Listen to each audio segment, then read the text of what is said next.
tout le monde, c'est Christo. Aujourd'hui on se retrouve pour les Breaking News. Aujourd'hui je me suis dit on va parler de smartphone parce que ça fait longtemps que je vous ai pas parlé de smartphone. Et aussi de Apple, je crois que ça remonte, la dernière fois c'était Samsung sans doute. Et là je me suis dit on va faire Apple. Donc qu'est-ce qui se passe les gens? Eh bien ces derniers temps il y a eu l'iPhone 6, iPhone 6 Plus. Et bien là on va passer à l'iPhone 6S, voire au 7 carrément, directement. Mais ça m'étonnerait. Il y a beaucoup de rumeurs et tout à propos, blablabla, à propos en fait d'un futur iPhone, donc qui va s'intituler en gros l'iPhone 6S, avec une très grosse nouveauté apparemment, et ça s'appelle le Force Touch. On a pu voir par exemple le Touch ID qui est une sorte de lecteur d'empreintes digitales sur le device depuis l'iPhone 5S.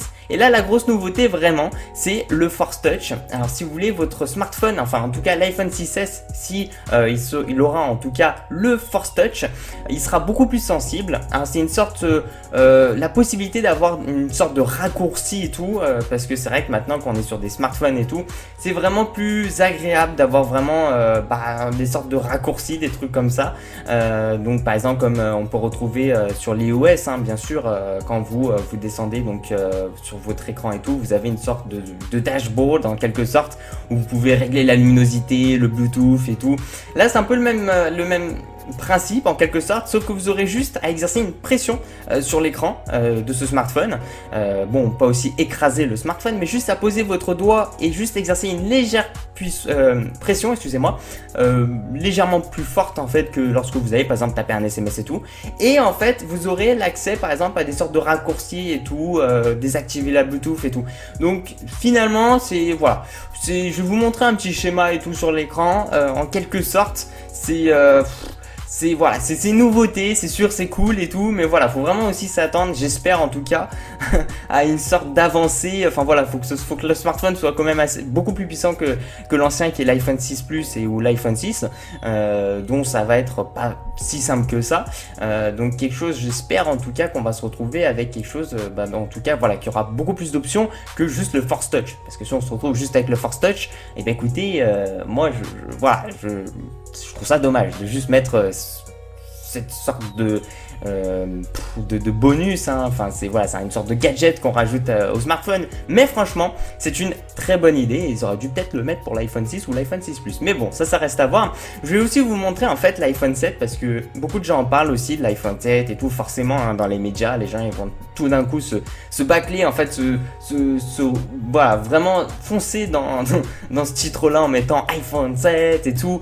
Et il y a eu une sorte de petit concept que j'ai trouvé ça assez intéressant, donc je vais vous montrer aussi sur l'écran, donc qui est tout simplement une sorte de concept de l'iPhone 7 et tout, avec des idées qui voilà. Et puis ce qu'il faut savoir aussi c'est qu'il y a pas mal de brevets que Apple dépose et que souvent ils s'en servent pour construire un iPhone, que ce soit l'iPhone 7 ou voire l'iPhone 8. Et les brevets, malheureusement, ils sont pas tous secrets, donc il y en a qui sont tenus au courant et tout, et puis après ils passent aux médias. Comme par exemple le Touch ID, il y a eu beaucoup de brevets à propos du Touch ID. Alors un brevet, c'est tout simplement, on va déposer quelque chose, que ce soit une idée ou autre, et on va tout simplement la protéger. Comme ça, personne va te plagiat, personne va voler ton idée. Tu pourras dire devant la justice, regardez, lui, il m'a recopié cette entreprise, j'ai déposé un brevet tant, blablabla, et comme ça, en gros, tu peux en tout cas être protégé. Ça, c'est très intéressant, et grâce à ce genre de choses, eh bien, on peut avoir pas mal de choses. Donc, il s'est un peu aidé aussi avec ce genre de brevet. Et donc, je vais juste vous lire à peu près les caractéristiques. Donc, c'est écran de bord à bord, donc écran en métal. Le design de cet iPhone 7 Plus est minimaliste, comme vous pouvez le voir. Donc il n'y a pas de port de charge comme on a l'habitude en fait sur les iPhones, c'est-à-dire en fait ça va se faire en gros sans fil.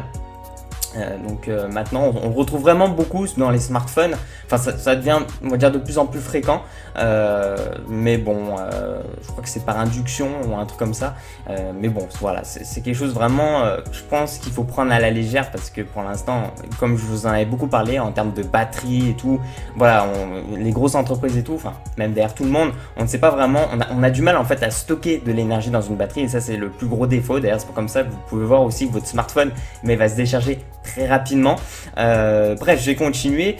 Donc du coup on charge, on se ferait comme donc sur concept d'iPhone 7 ou iPhone 6s avec chargeur donc sans fil, ainsi qu'avec une nouvelle technologie permettant donc la charge via Wi-Fi. Le Touch ID est directement intégré sur l'écran, ce qui nous débarrasse donc des soucis qu'il peut y avoir avec un bouton Home classique. Ce modèle d'iPhone 7 Plus est épais en fait de 4,55 mm et possède un écran de 6,3 pouces d'une résolution de 3K. Enfin l'appareil photo frontale est de 7 mégapixels, quant à celui au dos il est de 32 mégapixels. We want it. Ils ont rajouté ça. Donc voilà. Si Apple, je vous le dis cash, si Apple ils sortent un smartphone, parce que souvent dans les concepts et tout, les gens ils poussent vraiment les smartphones, alors que lorsque par exemple Apple vont sortir le produit, eh bien on se retrouve avec quelque chose bien en dessous. Parce que là franchement, là juste les stats, les caractéristiques que le gars il a envisagé pour cet appareil, mais là tu vois, là, faut attendre 10 ans pour avoir mieux.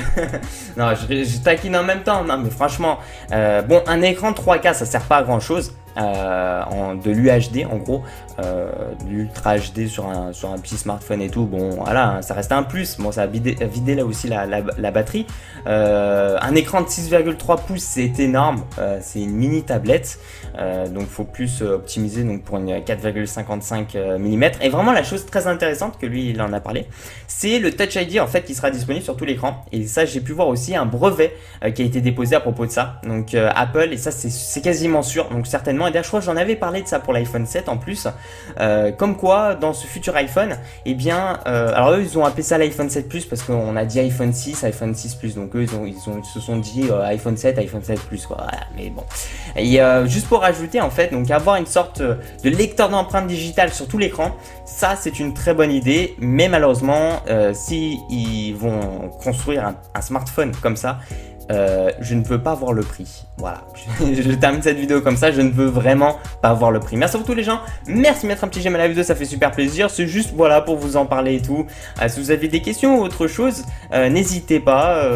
Voilà, j'ai des petites connaissances en plus en smartphone, puisque j'ai pu travailler donc dans la réparation de smartphones, dans certains smartphones et tout.